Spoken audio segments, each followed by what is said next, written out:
Black Hawk down.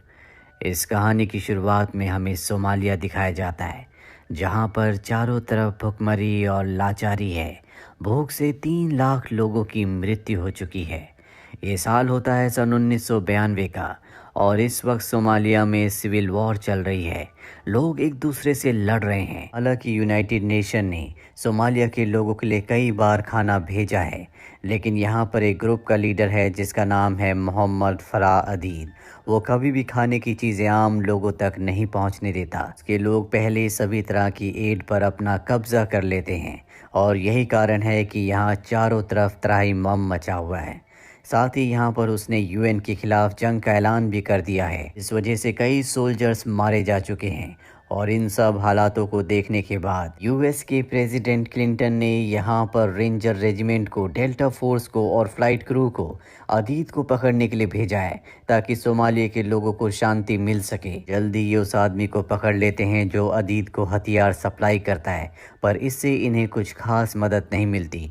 अगर इन्हें Somalia में शांति चाहिए तो इन्हें अदीद को और उसके खास लोगों को मारना होगा।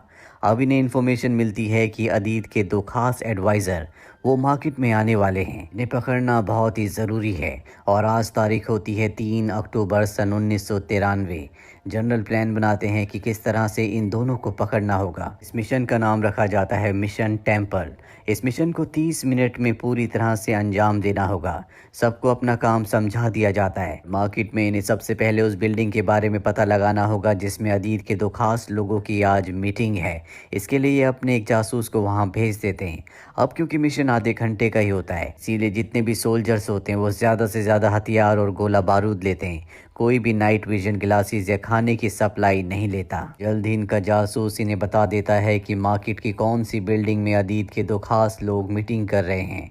और अब ये 160 सोल्जर्स, इसमें से अधिकतर गाड़ियों में होते हैं और कुछ लोग ब्लैक हॉक हेलीकॉप्टर में, ये सब के सब मार्केट की तरफ बढ़ चलते हैं। पर अदीद के लोगों को पहले पता चल जाता है कि यहाँ पर आर्मी आ रही है, इसीलिए उनका मुकाबला करने के लिए सब के सब तैयार हो जाते हैं। जल्दी अमेरिकी सेना उस बिल्डिंग के बाहर पहुंच जाती है जिसके अंदर अदीद के खास लोग हैं। वो बिल्डिंग के अंदर जाकर उन्हें गिरफ्तार कर लेते हैं, और जब वो बाहर आते हैं तो देखते हैं कि बहुत सारे सोमालिया के लोग जो कि अदीद के लिए काम करते हैं, इनके ऊपर गोलियां चलाना शुरू कर देते हैं, जिसमें एक सोल्जर जख्मी भी हो जाता है।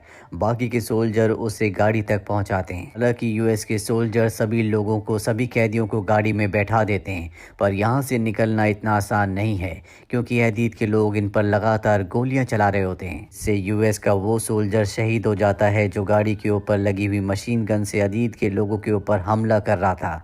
साथ ही ऊपर जो ब्लैक हॉक हेलीकॉप्टर होता है, जो इनकी गाड़ियों के साथ चलकर इन्हें कवर दे रहा होता है, उस पर भी अदीद के लोग हमला करते हैं, और वो क्रैश होकर शहर के बीचों बीच गिर जाता है। इसमें सोल्जर फंस जाते हैं, क्योंकि चारों तरफ अदीद के लोग हैं। इसीलिए यूएस के सोल्जर अपने साथियों को बचाने के लिए हेलीकॉप्टर के पास पहुंच जाते हैं, लेकिन अदीद के लोगों के पास खतरनाक हथियार हैं जिनका सामना करना इतना आसान नहीं होगा। वो अमेरिकी सैनिकों के ऊपर लगातार गोलियां चला रहे होते हैं।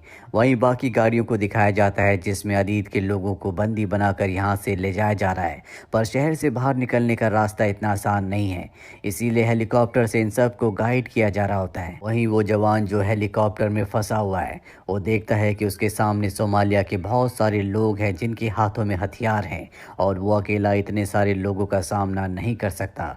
वहीं दूसरे सोल्जर को दिखाया जाता है जो अपनी जान बचाने के लिए घर के अंदर चला जाता है। जल्दी उसे एहसास हो जाता है कि ये घर नहीं बल्कि स्कूल है, क्योंकि वहाँ पर एक टीचर और कुछ बच्चे होते हैं जो उसे देखकर डर जाते हैं। इसीलिए वो पिछले दरवाजे से निकल जाता है, पर जैसे ही वो बाहर जाता है वो फिसल कर गिर जाता है। वो देखता है कि उसके सामने एक आदमी और एक बच्चा है, उनके पास भी हथियार होते हैं। बच्चा उस पर गोलियां चलाता है, लेकिन वो इतना ट्रेन नहीं होता, इसीलिए गलती से वो अपने पिता को ही मार देता है। जो देखकर वो घबरा जाता है और अपनी गन फेंक कर अपने पिता के पास जाता है। इस मंजर से हमें पता चलता है कि सोमालिया के हालात कैसे हैं। उन बच्चों के भी हाथ में गन है, जिनके हाथ में कलम होनी चाहिए। वहीं कुछ सोल्जर वापस अपने बेस में पहुंच जाते हैं, जिनके साथ कुछ कैदी हैं और कुछ जख्मी सिपाही भी हैं। वो उन्हें बेस पर छोड़ने के बाद वापस अपने साथियों को बचाने के लिए निकल पड़ते हैं। ये मार्केट में हमें क्रैश हुए ब्लैक हॉक हेलीकॉप्टर के पास उस सोल्जर को दिखाया जाता है जो जख्मी है। उस तक दो और सोल्जर उसे बचाने के लिए पहुंच जाते हैं, पर उस जख्मी सोल्जर की अब हिम्मत टूट चुकी है। साथ ही हेलीकॉप्टर के अंदर और भी सोल्जर हैं, जिसमें से कुछ मारे जा चुके हैं और कुछ जख्मी है। इसीलिए सोमालियन लोगों से बचाने के लिए आर्मी के बहुत सारे सोल्जर हेलीकॉप्टर के आसपास आ जाते हैं ताकि अपने लोगों को बचा सके। वहीं उन गाड़ियों को भी दिखाया जाता है जिनके अंदर कैदी हैं। उन्हें शहर से बाहर निकालने में बहुत मुश्किल हो रही होती है, क्योंकि घरों की छत पर अदीद के लोग होते हैं जो लगातार इनके ऊपर फायरिंग कर रहे होते हैं, जिसमें अदीद के खुद के लोग भी जो गाड़ियों के अंदर हैं वो भी जख्मी हो रहे होते हैं। साथ ही आसमान में ब्लैक हॉक हेलीकॉप्टर्स भी होते हैं जो गाड़ियों को कवर दे रहे होते हैं, और एक हेलीकॉप्टर उस जगह पर आता है जहां पर पहले वाला हेलीकॉप्टर क्रैश हुआ है।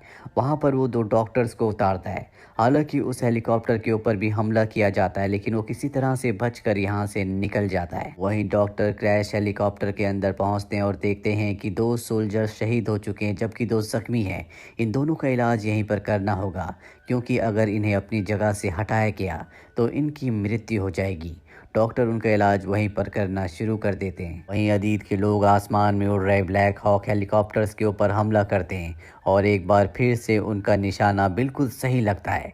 एक और ब्लैक हॉक हेलीकॉप्टर क्रैश हो जाता है, और ये क्रैश पहले क्रैश हुए हेलीकॉप्टर से कुछ ही दूर पर होता है। इस हेलीकॉप्टर के अंदर दो पायलट्स हैं। वहीं हमें दिखाया जाता है कि बहुत सारे यूएस सोल्जर अब अपने साथियों को बचाने के लिए अंदर आना चाहते हैं, लेकिन अदीद के लोग जिनके पास बहुत ही खतरनाक हथियार है वो उन हथियारों से इनके ऊपर हमला कर रहे होते हैं, जिनका सामना करने में अमेरिकन सोल्जर्स को बहुत तकलीफ हो रही होती है। बहुत सारे सोल्जर्स अब जख्मी भी हो चुके हैं। वो सब के सब एक घर के अंदर होते हैं। वहीं हमें बहुत सारे ब्लैक हॉक हेलीकॉप्टर्स को दिखाया जाता है जो वापस लौट चुके हैं, क्योंकि अब अमेरिकन्स और ज़्यादा ब्लैक हॉक हेलीकॉप्टर्स को खोने का रिस्क नहीं लेना चाहते। वहीं कुछ सोल्जर्स अब उस तरफ निकल पड़ते हैं जहां पर इनका दूसरा ब्लैक हॉक हेलीकॉप्टर क्रैश हुआ था, पर अब सोमालिया के लोग वहां पहुंच चुके हैं। पर आसमान में जो हेलीकॉप्टर उड़ रहा था वो ज़मीन पर आकर वहां पर दो सोल्जर्स को उतारता है ताकि वो अपने साथियों की रक्षा कर सके।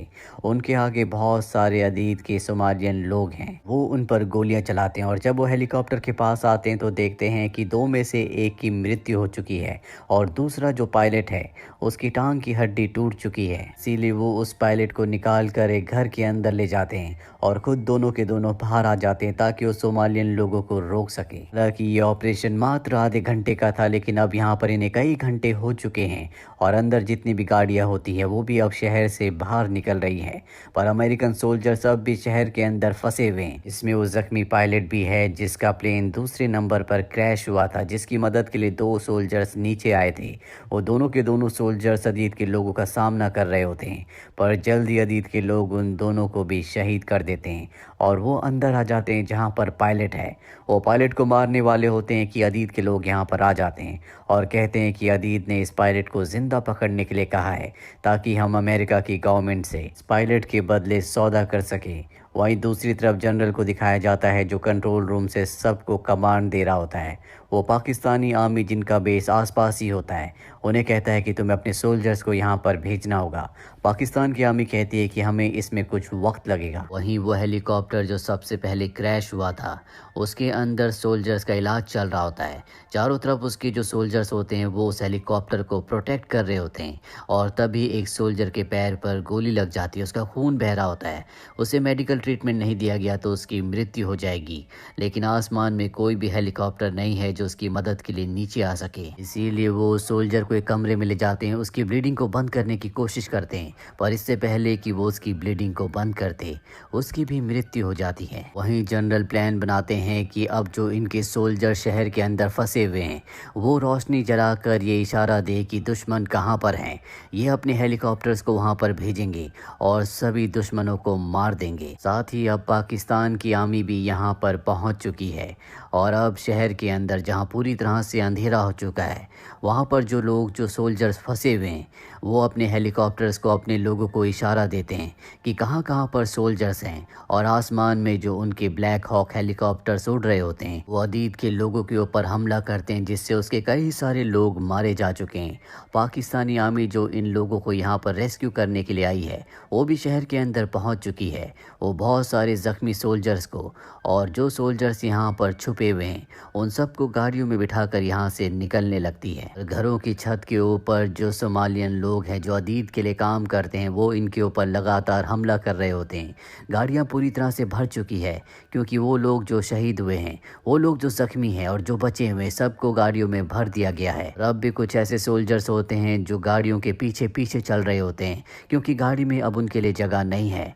वो लगातार आगे बढ़ रहे होते हैं और सोमालियन लोग उनका पीछा कर रहे होते हैं, पर किसी तरह से वो शहर से बाहर निकलने में कामयाब हो जाते हैं। जल्दी ये सब के सब अपने बेस तक पहुंच जाते हैं। बेस तक पहुंचने वाला हर एक सोल्जर खून से लथपथ होता है। हालांकि ये ऑपरेशन इतना बड़ा नहीं था, पर यह ऑपरेशन इतना बड़ा बन गया जिसमें अमेरिका के 19 सोल्जर्स मारे गए और 1000 से भी ज़्यादा सोमालियंस मारे गए, जिसमें ऐसे भी कुछ लोग थे जो पूरी तरह से निर्दोष थे। वापस आने के बाद अब एक बार फिर से कुछ अमेरिकन सोल्जर्स वापस जाने के लिए तैयार है क्योंकि अदीद अब भी जिंदा है, वो पकड़ा नहीं गया। साथ ही हो सकता है कि अब भी कुछ अमेरिकन सोल्जर्स अंदर हो। जनरल को ये पूरा मंजर देखकर बहुत दुख होता है क्योंकि मात्र 2 लोगों को पकड़ने के लिए इतने सारे लोग मारे गए। उनका एक पायलट अब भी हदीद के लोगों के कब्जे में है, पर 11 दिनों के बाद उसे छोड़ दिया जाता है। अमेरिका के प्रेसिडेंट क्लिंटन अपने सभी सोल्जर को सोमालिया से वापस बुला लेते हैं और उन सभी सोल्जर्स को मेडल दिए जाते हैं जिन्होंने उस मिशन में हिस्सा लिया था, पर वो अदीद का पीछा नहीं छोड़ते और 1 अगस्त 1996 में 61 साल की उम्र में अदीद को मार दिया जाता है। दरअसल सोमालिया में ये 2 कम्युनिटी के बीच में वॉर थी, जिसमें से एक कम्युनिटी को अदीद लीड किया करता था, इसीलिए वो दूसरी कम्युनिटी पर अत्याचार करता था, उन तक कोई भी खाने पीने की चीज़ नहीं पहुंचने देता था और इसी वजह से 3 लाख लोग मारे गए। ये सोमालिया में घटी सच्ची घटना पर बनी फिल्म है। उम्मीद करते हैं कि इस फिल्म की कहानी आपको पसंद आई होगी।